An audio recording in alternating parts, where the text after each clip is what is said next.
Yazid ने नवासा रसूल को कत्ल करवा दिया और वो ये सोचता था कि इस जुल्म से अरब के सारे लोग मेरी बैत करेंगे, मेरे सामने झुकेंगे, कोई भी हुसैन के बाद मेरे खिलाफ सर नहीं उठाएगा। लेकिन जब रसूल अल्लाह की बेटियां कैद होके कूफा और शाम के बाजारों से गुजरी, उनके खुतबे सुनते सुनते लोगों के मुर्दा ज़मीर जागने लगे और यूं यजीद के खिलाफ बगावत पैदा हो गई। हर कोई ये सोचने लगा कि इस्लाम अल्लाह का दीन है, मोहम्मद मुस्तफा अल्लाह का रसूल है और ये खानदान अल्लाह का महबूब तरीन खानदान है। जिसने इसके साथ जुल्म किया उसको बादशाह कहना सबसे बड़ा गुनाह होगा। और यूं मदीने वालों ने यजीद की बैत से इनकार कर दिया।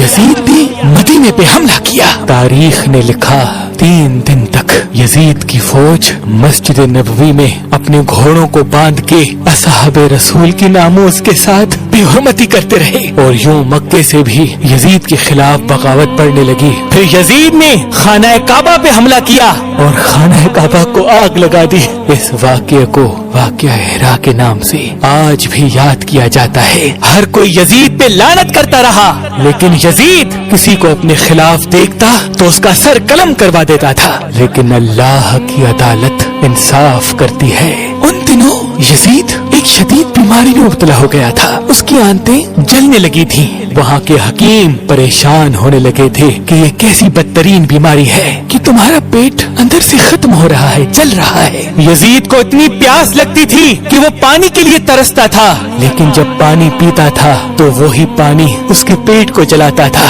वो अपना सर पीटता रहता था और उसके महल के लोग यजीद को देख के ये कहते थे कि ये अजाब हुसैन इब्ने अली को प्यासा रखने की बदौलत है। तो वक्त का बादशाह होते हुए भी पानी की एक बूंद के लिए तरसता है। इतने में यजीद ने अपने बेटे माविया को बुलाया और कहा कि ये बीमारी मेरी जान लेके छोड़ेगी। ऐ बेटे, मेरे बाद इस तख्त को संभालना। तो यजीद के बेटे ने नजरों को उठा के कहा, इस तख्त पे हुसैन इब्ने अली का खून लगा है। क्या आप ये चाहते हैं कि जैसे जमाना आप पे लानत कर रहा है मुझ पे भी ऐसे ही लानत करे? नहीं, नवासाए रसूल के खून से आलूदा है ये तख्त और ऐसे तख्त पे मैं लानत करता हूँ। यजीद हैरत से देख रहा था। यजीद के महल के लोग अफसोस कर रहे थे। उन दिनों अरब के बदतरीन नशे को यजीद के सामने पेश किया जाता था ताकि यजीद नशे में रहे और उसको ये दर्द महसूस न हो, वो प्यास के लिए तड़पे ना। ऐसे ही नशे की हालत में सिपाहियों से कहने लगा, मेरा वो बंदर कहाँ है जो मेरे साथ रहता है? लोगों ने कहा शायद जंगल की तरफ निकला होगा। वो अपने सिपाहियों के साथ घोड़े पे बैठ के जैसे ही बाहर गया तो घोड़े ने नवासाए रसूल के कातिल को अपनी पीठ से गिरा दिया और यजीद का पांव घोड़े की रकाब में फंस गया। वो घोड़ा दौड़ता रहा और यजीद जमीन पे गिरते गिरते उसका सर एक पत्थर से जा टकरा, लेकिन वो घोड़ा न रुका, यहाँ तक कि उसका पूरा जिस्म पामाल होने लगा।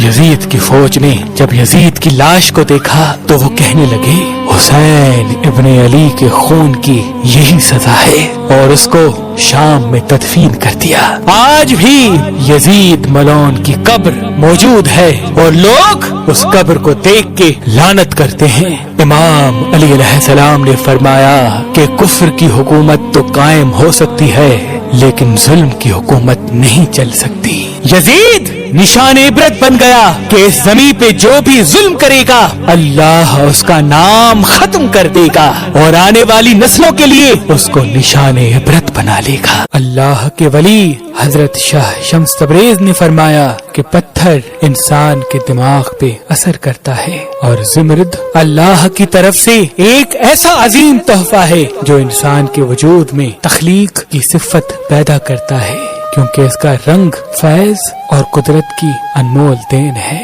इस पत्थर की सबसे बड़ी खूबी ये है कि ये सुस्ती खत्म करके इंसान के अंदर मेहनत, लगन और इंसान को क्रिएटिव बनाता है। अगर आप ये ज़िमरद पत्थर लेना चाहते हैं तो आज ही मेहरबान स्टोन्स के नंबर पे कॉल करें और ये पत्थर हासिल करें। अगर हमारा नंबर आपको मसरूफ मिलता है तो आप हमारी वेबसाइट मेहरबानी.com या हमारी एप्लीकेशन जो गूगल प्ले स्टोर और आईफोन ऐप स्टोर पे मौजूद है उनसे भी ये ज़िमरद पत्थर हासिल कर सकते हैं। अल्लाह तमाम मोमिनीन को सलामत रखे। अल्लाह तमाम मोमिनीन को सलामत रखे। अल्लाह तमाम मोमिनीन को सलामत रखे।